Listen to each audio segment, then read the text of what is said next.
to eat? I gotta do this by 3, bro. Well, if you want to eat, I'll send an email. You give me an hour. Yeah, I'll send an email and tell them.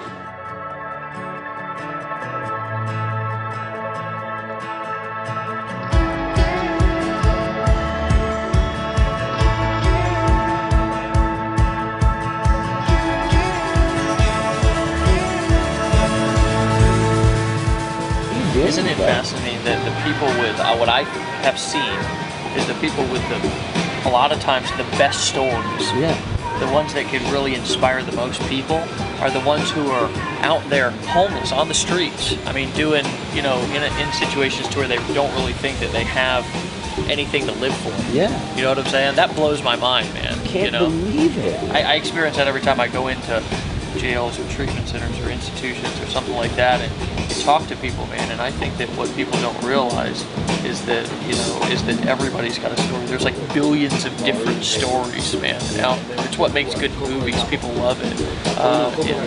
It's just, I don't know, it makes me cringe to think about how I used to underestimate my story, and also when I hear somebody or see somebody doing the same thing with theirs too.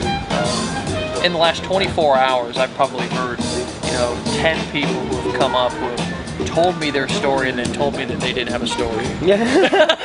Like, wait, what were you just talking about?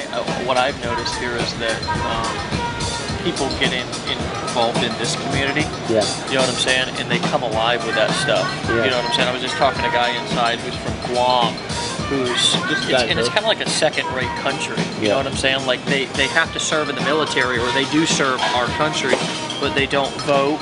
You know what I'm saying? They can't vote. Yeah, they can't vote, right?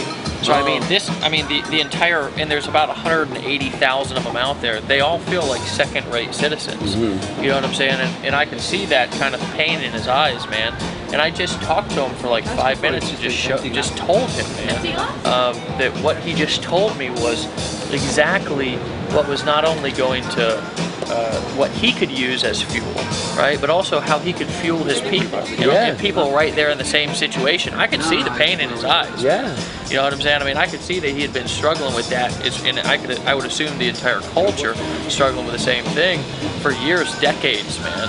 You know what I'm saying? And I was just, you know, and as he was talking, you would just hear the different things that were coming out of his mouth. You know, because I was identifying things with him and talking about my story, about how, you know, being afraid, honestly, to be judged when I was just talking or thinking about coming out and talking about how I was addicted to drugs and being an alcoholic. Man, you know, I don't care who you are, you go through some initial fear when you start thinking about actually getting real with the world.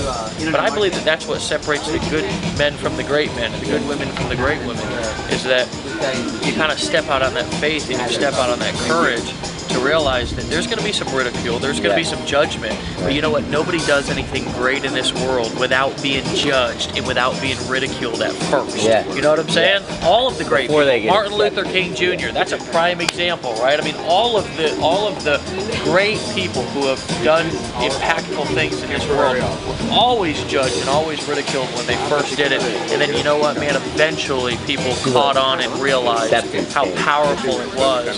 And some of the biggest movements in the world have been created from somebody who was, I mean, look at us at the beginning. I mean, when we first launched this company, we were ridiculed and you know, all kinds of negative feedback, right? And you know, here we are. Look at this. Your story or your struggle is your wealth. Yeah, it really is.